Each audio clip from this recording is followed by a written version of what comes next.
Le mystère du paquet de biscuits.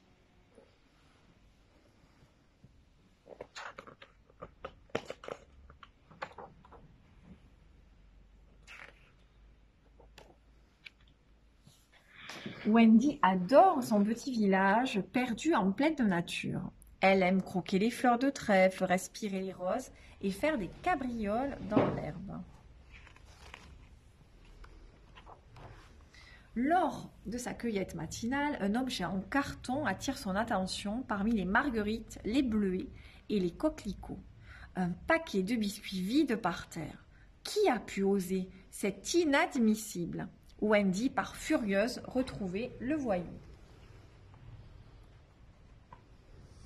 Elle croise Achille, le grand cerf. Il vient de terminer son petit déjeuner et jette au recyclage la bouteille en verre de son jus de fruits. J'ai trouvé ce paquet de biscuits vide par terre, l'accuse-t-elle. Est-ce à toi? Bien sûr que non, ma chère. Quel mufle a fait ça? Je viens avec toi.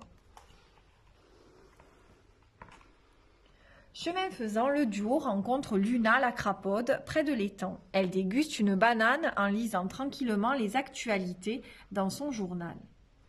J'ai trouvé ce paquet de biscuits vide par terre, lui explique Wendy. Ouvre grand la bouche et tire la langue, que je vérifie si tu en as grignoté, s'il te plaît. Non, ce n'est pas moi. Je n'aurais jamais commis une telle action. Je me joins à vous pour démasquer le coupable, répond Luna, déposant la peau de son fruit dans le compost.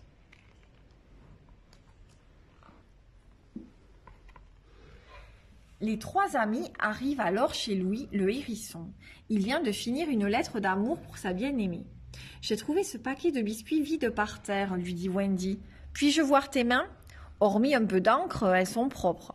Je n'en ai pas mangé aujourd'hui et je ne suis pas comme ça, voyons. Je vous accompagne. Avant de partir, Louis rassemble les papiers gribouillés, les glisse dans la boîte à recycler le papier et s'empresse de les rejoindre. Gaspard le blaireau chantonne en étendant son linge de cuisine au soleil. Il est ravi de voir ses amis lui rendre une visite surprise. « J'ai trouvé ce paquet de biscuits vide par terre. Est-ce une tache de chocolat ?» lui demande Wendy. « Oui, j'ai fait une tarte au chocolat. Elle doit être tiède maintenant. En voulez-vous une part ?»« Quant au paquet, moi, je n'aurais jamais fait ça. Je viens enquêter avec vous. » Gaspard en profite pour prendre son panier de conserve vide afin de le déposer en chemin dans la poubelle aux métaux. La bande, déterminée à démasquer le fautif, aperçoit une colonie de fourmis. Wendy s'adresse à Elliot, le chef de la troupe. « J'ai trouvé ce paquet de biscuits vide par terre, raconte-t-elle. Reconnaissez-vous ces miettes? Elles ont bien un goût de biscuits. Nous avons déjà suivi cette piste ce matin. Elles viennent de la famille Écureuil, déclare Elliot, heureux de rendre service. Ce n'est pas la première fois, se plaint Achille. On aurait dû s'en douter, soupire Luna. Allons-y, s'exclament Louis et Gaspard.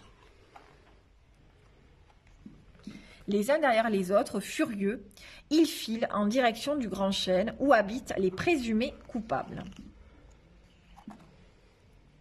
Julie l'écureuil est seule. Elle s'entraîne à bondir grâce à sa corde à sauter. Sa famille est partie récolter les réserves d'hiver.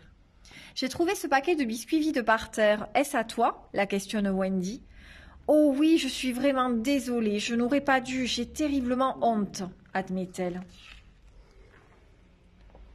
Le cortège s'exclame en chœur. « Quelle impolitesse! Tu ne connais pas les bonnes manières. Les biscuits se partagent avec les amis.